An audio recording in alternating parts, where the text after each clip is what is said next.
Here's the thing, I am the literal definition of an Apple fanboy. I have everything. Their new product launches are more exciting than even Christmas for me. I'm obsessed. And given that I'm a doctor who loves tech, you would think that I love the fact that Apple are foraging more and more into health. And their conference last month had a whole segment from their health team describing all the ways that they are incorporating new tech into their devices to track our health metrics more effectively. But my question is, are these actually functionally useful, or are they just gimmicks? The latest version of the Apple Watch contains a pulse oximeter, which can tell you what your oxygen levels are. On the face of it, yeah, this sounds pretty cool. Why not find out what my oxygen level is? They even use the example of COVID, because people who get this and are very unwell may have lower oxygen levels if they have a severe infection, which might make them feel short of breath. But is this actually useful for the 100 million Apple Watch owners worldwide? Honestly, I think the answer is for barely any of them. The thing is, there's only a few conditions where your oxygen saturation would even drop to a low enough level to be concerned about. And the fact is that you would definitely know about this because you'd be struggling to breathe. Normal people who are fit and well with no medical conditions are not suddenly going to have an unexpected drop in their oxygen level. That simply doesn't happen. I'll give a couple of examples of when this may actually be helpful. For some patients with a lung condition caused by smoking, called COPD, their oxygen levels can generally sit at a lower range than normal. Another example might be for people with asthma. And for these two groups of people, it may genuinely be useful to track their oxygen levels, as they may drop if they have an infection or a flare-up of their symptoms. The thing is, it's already quite easy to check your levels right now. You can already buy a pulse oximeter for around £20, so it's really not that much more helpful to buy an Apple Watch purely for this technology. But if you already have one, then yes, it might be useful. But only if you have a chronic lung disease, such as these. If not, it would probably not really be useful to you at all. A new update also means that your respiratory rate can be measured while sleeping.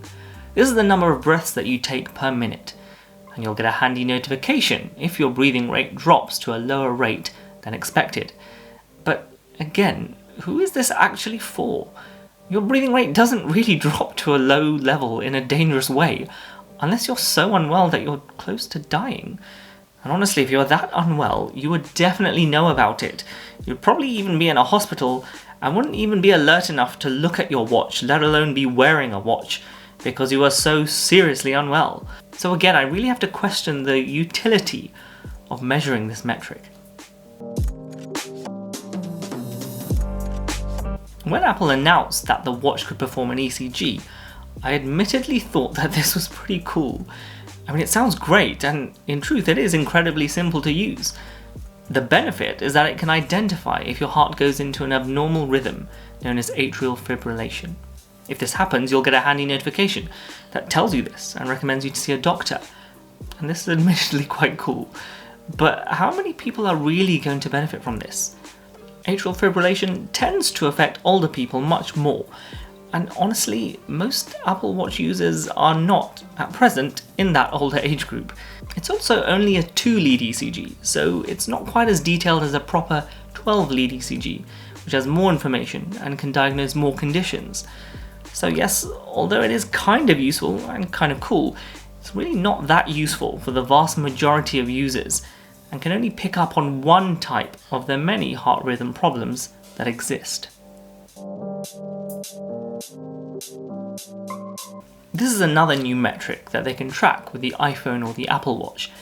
Built-in sensors can monitor how fast you walk, the length of steps you take, and the timing of your steps. This allows them to build up an idea of your overall balance, stability, and coordination. The health app can then notify you if your steadiness is poor and if you're at risk of falls. You'll also be recommended exercises to improve your steadiness. And this, admittedly, is again pretty impressive. Not just the fact that you can identify the risk of falls, but also that it recommends some management options. But again, I'm not convinced of the benefits for the vast majority of users. People with balance difficulties are either going to be pretty elderly or already know that they have difficulties with their balance. Feeling off balance is really not a symptom that you tend to miss. This will probably be blindingly obvious to anyone, so you really don't need your phone to tell you this. Another feature on the Apple Watch that's more useful, however, is falls detection. This means that if you're wearing the watch and suddenly fall over, the watch will call emergency services if it detects that you're not moving after the fall, and this could potentially be really useful if you know someone who lives alone and is at risk of falls. However, my own extremely scientific testing of this feature didn't actually pick up the fact that I fell over, despite numerous attempts. Sleep is really important, and the fact is that most of us are not getting enough sleep. It's no secret that this is strongly linked with our mood, as well as other issues. The Apple Watch can track the number of hours you're getting if you wear this to bed. But when I ask a patient how many hours of sleep they're getting at night, I find that most people have a good idea of this already. They might say that they sleep poorly and only get 4 to 5 hours of sleep per night.